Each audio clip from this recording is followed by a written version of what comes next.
The Wano arc had a lot of hype about it, but if we could be honest here, if you could be honest here, upon giving it a second watch or a second read through if you're a manga only One Piece reader, there are a lot of issues with this arc. And if you really think about it, the Wano arc is not good. You might be sitting at your computer looking at the screen like, nah, I like the Wano arc. That's cap. You only like the raid of Onigashima. Don't believe me? I'm gonna prove it to you. I'm Sensei Roshi, and this is why the Wano arc of One Piece is trash. Now you might be wondering, Sensei, why make this video almost 2 years after Wano ended? Well, for one, I wanted to wait to see if there was any genius behind Oda's choices. With Egghead wrapping up, it looks like the answer is no. So let's get into it. Number one, the second biggest issue I had with this arc, Big Mom. Why is she here? She shows up with her crew / kids, and they're immediately kicked out of the picture by King the Wildfire. She washes up on an island with no memories of how she got there in an almost childlike state, regains her memory, runs a fade with Kaido and joins his side to take on the Straw Hat Pirates. But in the raid, knocks out Ulti, who's on her own team to protect Tama. Keep in mind, Big Mom is the type of parent who would rage out and attack her own children. Hell, she even bullied her own kids, and even disowned one of them for not marrying one of the giants. And she's working with a tyrant to make sure most of the children that are living in Wano currently are starving. But no, don't hurt Tama. We can't do that. We can't hurt Tama. She was an absolute nuisance this entire arc and was only there because Oda didn't properly think out the matchups that he wanted to do for the main fight of this arc. And you know that's true because her fighting Kid in Law makes absolutely no sense. I mean, there is no emotional weight behind that fight at all. She doesn't even know these people. She was too strong to roam freely around Wano, but during the Onigashima raid, she was made to look incompetent for the most part. Me personally, I would have preferred it if she wasn't in the arc at all, but if Oda was gonna give her spotlight, if Oda was just gonna put her in there and give her some shine, I would have preferred it if she arrived with her crew right before the raid with Katakuri on board and had Marco take on Big Mom and Katakuri and Perospero take on Law and Kid, which would have made much more sense in terms of power scaling, given that Law was struggling with Doflamingo, who is leagues weaker than Big Mom. And he fought Doflamingo maybe 2 months before the raid of Onigashima. Also would have given Kid and Law's crew some shine. They could have fought the Big Mom crew in the background, and that would have desperately been needed because both of their crews suck and they needed some time to shine. In my opinion, it just would have been more interesting. Both of those subordinates of Big Mom are highly established threats to the One Piece verse, and I would have liked to see those fights. Okay, alright, number two. There is so much wasted potential in this arc. It is unreal. It's like Oda purposefully introduced stuff and then just said, nah, I'm not gonna use it. Like, bro, some of this stuff had real potential to be interesting. Couple examples. The Nidai Kotetsu. It was introduced and teased right in front of Zoro and then gets completely replaced with Enma. I don't want to see Zoro carry around another dude's sword. I want to see him replace the sword that almost cut off his arm with its natural upgrade. Why did Oda introduce this? I'ma keep it going. You had Scratchman Apu and Brook on opposing sides and they never squared up. What the f***? Why? This would have been the perfect matchup for these two. Instead, you had Brook basically doing nothing and Apu fighting like 7 different opponents, and none of the fights went anywhere. This fight would have been sick, and Oda did absolutely nothing with it. I'm gonna keep it going. Opening Wano's borders. This was teased since the start of the New World, and when given the chance, they do nothing with it, with no explanation as to why. Now, spoiler alert for the manga if you are not caught up, but the only explanation I could think of is that they're waiting until the world sinks a bit more, like the ocean levels sink a bit deeper, to open up Wano's borders. But even that doesn't make sense, because why not do it now?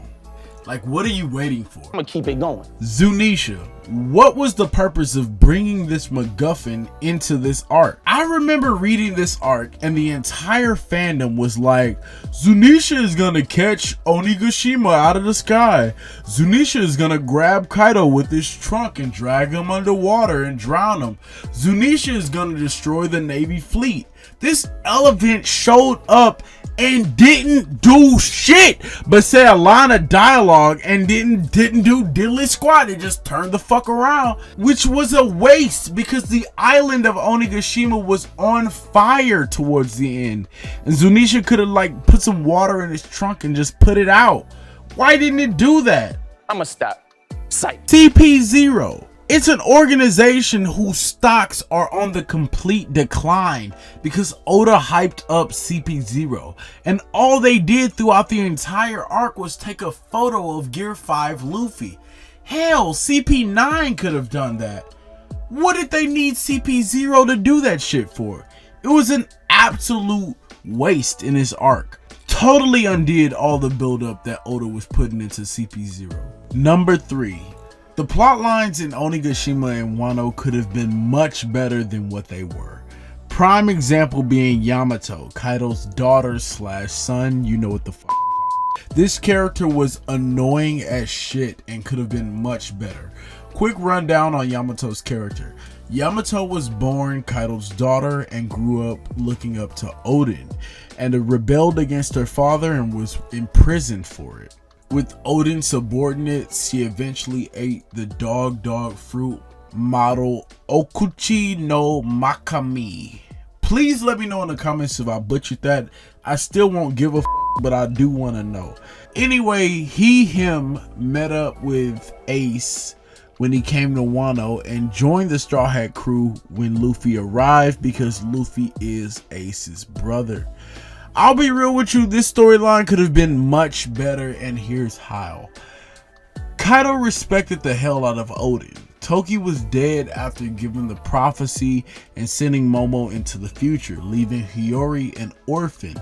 And that plot line with Denjiro's face just magically changing so he could keep Hiyori safe was dumb as hell. So why not have Kaido take in Hiyori and raise her as his own out of guilt of how he beat Odin in their battle, where he had to cheat. I mean, Hiyori was 6 years old when Odin died, and it would eliminate that pesky question as to who the f this 24-foot, 1,000-pound man, and why. Also, it would greatly humanize Kaido as a character. He doesn't really have the strongest connection with his daughter, but to see him take on his enemy's child and raise her as his own, train her to be strong, give her an OP Zoan devil fruit, develop parental love and affection for her, promise her to inherit Wano and Onigashima, and to still have her rebel against him in the end with some stranger that just showed up to the island not even a month ago, would be heartbreaking, and it would greatly humanize this genocidal monster. It would give him layers, it would give him depth. It would have been 1,000 times better and fixed a lot of the BS that was in this arc, especially around the Yamato and Hiyori plotline. And last but not least, my biggest problem with this arc, your biggest problem with this arc, those death fakeouts. If you don't remember this being a problem in Wano, here's a few characters who had death fakeouts. Luffy, multiple death fakeouts. Kinemon, multiple death fakeouts. Orochi, multiple death fakeouts. Kanjuro, multiple death fakeouts. Kiku and Izo had a death fakeout. Zoro had a death fakeout. And if we can all be honest for a second, if you could be honest for a second, Big Mom is still alive. If you want to rob a story of some of its stakes, do a death fake out. If you want to rob a story of all of its stakes, do multiple death fake out for the same character. If you want to rob your audience of the actual concept of stakes and consequences, do multiple death fake outs for multiple characters. If your character is not gonna die, don't put them in a situation where they're on the verge of death but instantly come back to life because of some plot BS. It sucks the investment from the audience to watch a character get cut in half just to reattach his body, or to watch a character get beaten nearly to death and drown, only to say, "F a doctor, I don't need medical assistance, I just need a buffet."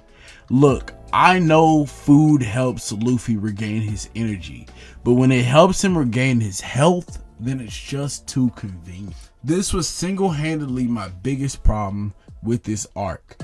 These death fake outs rob the entire arc of stakes. Look, Wano as an arc had so much potential, but it failed to execute that potential in every possible way except for hype. And that's what you remember. Roof Piece, Gear 5, Zoro blocking Kaido and Big Mom's Ocean Sovereignty, Law and Kid versus Big Mom, Shanks showing up at the end. All your favorite moments from this arc is just hype shit that happened during the raid or post the raid, which is my point. The Onigashima arc isn't good, and you don't like the Wano arc. You just like or post the raid of Onigashima. Comment below if you agree, leave a like if you enjoyed this video, and subscribe for more content like this. I'm Sensei Roshi, and I am gone.